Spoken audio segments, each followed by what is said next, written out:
Welcome to the Jones Life Stories, where we dive into real, raw, and inspiring tales that remind us of the power of courage, resilience, and community. Hit that like button, share this story, and subscribe to our channel for more stories that spark change. Picture this: a golden afternoon in Atlanta's Riverside Park, where the sun casts warm rays through swaying oak trees. Children's laughter echoes from the playground, joggers weave through paths with earbuds in, and birds chirp overhead, creating a scene so idyllic it feels almost sacred. In the heart of this vibrant park, 14-year-old Darius Bennett sits on a weathered wooden bench, a book open on his lap, his lean frame relaxed yet alert. Dressed in a plain white t-shirt and slightly faded jeans, his scuffed but clean sneakers resting on the ground. Tall for his age, with dark, thoughtful eyes, Darius is lost in the pages, occasionally glancing at his phone to check the time, waiting for his mom, Monica Bennett, to pick him up after a late meeting at City Hall. For Darius, this park is a sanctuary, a place where the noise of the world fades, where he can escape the pressures of school, basketball practice, and the weight of being a black teenager in a city that doesn't always feel welcoming. The park's rhythm soothes him. The steady thud of joggers' feet, the distant squeals of kids on swings, the rustle of leaves in the breeze. But today that peace is fragile, and a tingling unease creeps into his chest, a feeling he can't quite shake. Across the park, Margaret Lewis, a woman in her mid-40s with sharp features and piercing blue eyes, sits rigidly on another bench, her neatly pressed khakis and button-up shirt pristine, her hair pulled into a tight bun. She's not watching the children or enjoying the scenery. She's watching Darius, her gaze narrowing with every shift of his body, every glance at his phone. Her handbag is clutched tightly, her posture tense, as if she's waiting for something to confirm her suspicions. Darius tries to ignore her, focusing on his book, a science fiction novel about a boy who discovers he can change the world with his mind. He loves stories like this, ones that make him feel powerful, limitless, even if just for a moment. But Margaret's stare is relentless, boring into him, and he feels it like a weight, a silent accusation he's faced too many times before. The purse clutched tighter when he walks by, the street crossed to avoid him, the whispers that follow him in stores. He's learned to let it roll off his back, to keep his head down and move on. But today, alone on this bench, it's harder to shrug off. Margaret whispers into her phone, her eyes flicking to Darius between sentences, and his hands tighten around his book, his heart starting to race. He tells himself she's just waiting for someone, but he's overthinking it. But the unease grows, a knot in his stomach that won't loosen. Finally, Margaret stands, her heels clicking with purpose as she strides toward him, her face set in a mix of determination and suspicion. Darius sits up straighter, bracing himself, his book still open but his focus shattered. "What are you doing here?" Margaret's voice slices through the park's hum, sharp and accusing, cutting through the laughter and birdsong like a knife. Darius keeps his tone polite, steady, despite the sudden spike in his pulse. "I'm just waiting for my mom," he says, meeting her gaze, though his voice wavers slightly. "Waiting for your mom." Margaret crosses her arms, her eyes scanning him as if searching for a lie, her lips pursed. "I've seen you sitting here for a while now. People like you don't just hang out at parks for no reason." The words hit Darius like a slap, the phrase "people like you" echoing in his mind, heavy with meaning he's all too familiar with. His stomach twists, but he forces himself to stay calm. "Well, I promise I'm not doing anything wrong," he says, his voice firmer now. "And my mom's on her way." This is a public park. Margaret flushes, her mouth opening and closing as she searches for words. But before she can respond, a new sound cuts through the tension, the low hum of an engine. Heads turn as a sleek black SUV rolls to a stop near the park's edge. The rear door opens, and out steps Monica Bennett, Atlanta's Maya, her tailored suit sharp, her posture commanding, her eyes locked on her son. The crowd gasps, whispers rippling through them. "Isn't that the mayor?" And Margaret's face drains of colour, her earlier bravado evaporating. Monica's heels click against the pavement as she strides toward the group, her expression a mix of relief and simmering anger. "Darius," she calls, her voice firm but warm. "A mum, Darius nearly chokes out, his hands still raised, his relief palpable but tinged with the lingering sting of humiliation. Monica's gaze shifts to the officers, then to Margaret, who suddenly looks very small. What is going on here? Monica demands, her voice low but carrying undeniable weight, the kind that silences a crowd and demands answers. Sergeant Daniel straightens, his years of experience no match for Monica's authority. While Red looks visibly nervous, his earlier confidence gone. The tension in the air is electric, as if the entire park is holding its breath, waiting for what comes next. The Jones Life Stories brings you moments like this. Moments that test us, define us, and push us to grow. When the world misjudges you, stand tall, because your truth is your strength. Hit like, and subscribe to our channel for more stories that inspire. Monica doesn't wait for an explanation, her voice cutting through the heavy silence like a blade. Yeah, I want answers, she says, fixing her sharp gaze on Daniels. Why was my son, my child, treated like a criminal? Daniels clears his throat, choosing his words carefully. We received a call about a suspicious individual, he says. Glancing at Margaret, we responded as trained following procedure. Monica's eyebrows shoot up, her tone sharpening. A procedure? Does your procedure involve intimidating a 14-year-old without evidence? Treating him like a suspect before gathering facts? Red shifts uncomfortably, his hand no longer near his holster, his eyes darting to the ground. Margaret flinches, her earlier self-assurance crumbling under Monica's scrutiny. It didn't mean... Margaret stammers, her voice barely above a whisper. Oh, isn't it? Monica rounds on her, her words precise and piercing. I didn't mean to assume my son was dangerous because of how he looks. Didn't mean to call the police instead of asking him another question. Or maybe you didn't mean for this to escalate to the point where my child thought his life might be in danger. Margaret's mouth opens and closes, her defense crumbling, her shoulders slumping as she looks down, clutching her phone as if it could shield her. Darius, still standing with his hands slightly raised, finally speaks, his voice quieter but steady. I wasn't doing anything wrong, he says, addressing Margaret directly. I was just sitting there, reading, waiting for my mom. That's all.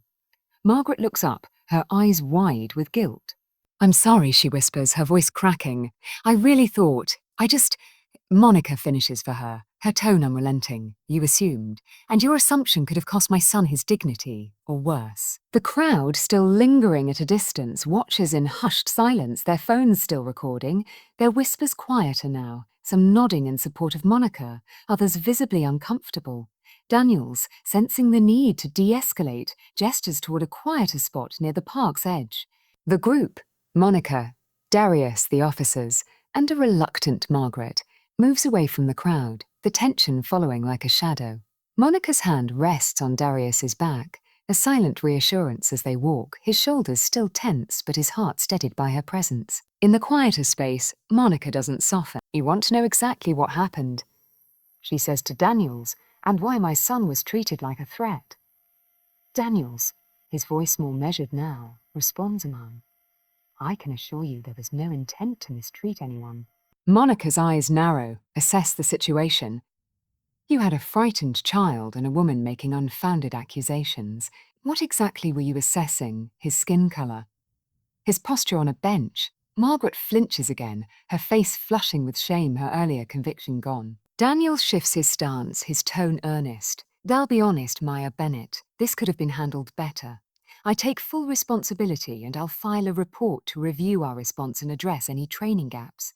Monica's expression doesn't soften. A report is the bare minimum, she says.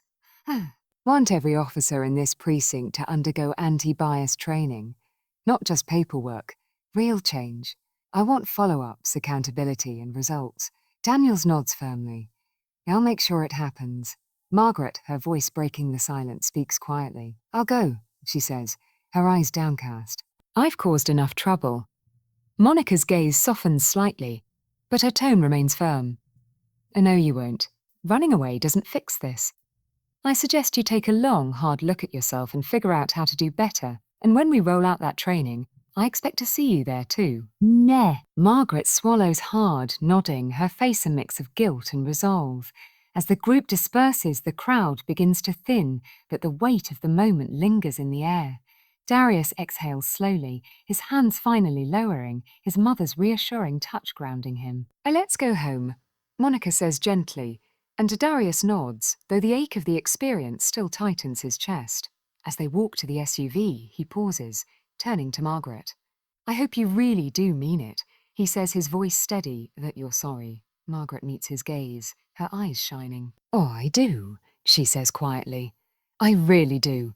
With that, Darius walks away with his mother, his head held high despite the lingering pain, knowing this moment has changed him, and maybe the community, forever. The Jones Life Stories is all about moments that push us to grow. When you face injustice, your strength shines through. Hit like, share this story, and subscribe to our channel for more.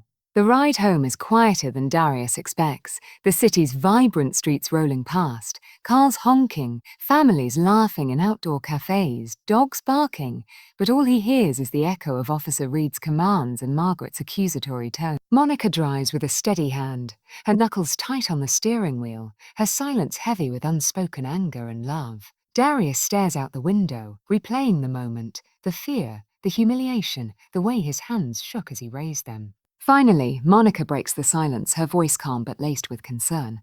But talk to me, Darius. What's going through your head right now? He hesitates, his voice quieter than he intends. I don't know, he admits. I'm okay now, I guess. I'm just angry. Embarrassed. It keeps happening, Mom. Not just to me, to kids like me everywhere. It's like no matter what we do, people see us as threats first. Monica glances at him, her expression softening, but her eyes still burn with determination. You're right, she says, pulling into their driveway. She puts the car in park but doesn't get out, turning to face him. And that's exactly why I have to keep fighting to change it. But it's not just my fight, Darius. It's yours too. Today, you stood up for yourself. You kept your cool even when it wasn't fair. That matters. Darius looks down at his hands, the weight of her words settling over him. It didn't feel like it mattered. He says quietly. Monica's voice is firm, unwavering. It did, and it still does. But this doesn't end here. Tomorrow, I'm meeting with the police chief and the city council. Darius, she begins, her voice softer than before. He straightens, his expression guarded. Mrs. Lewis, she winces at the formality but presses on.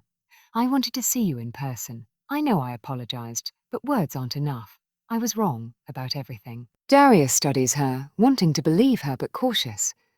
I've been attending the anti-bias training your mom set up, Margaret continues, her hands fidgeting. It's been eye-opening.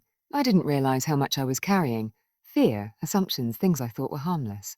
But they weren't. What I did to you wasn't harmless. She looks up, her eyes shining with sincerity.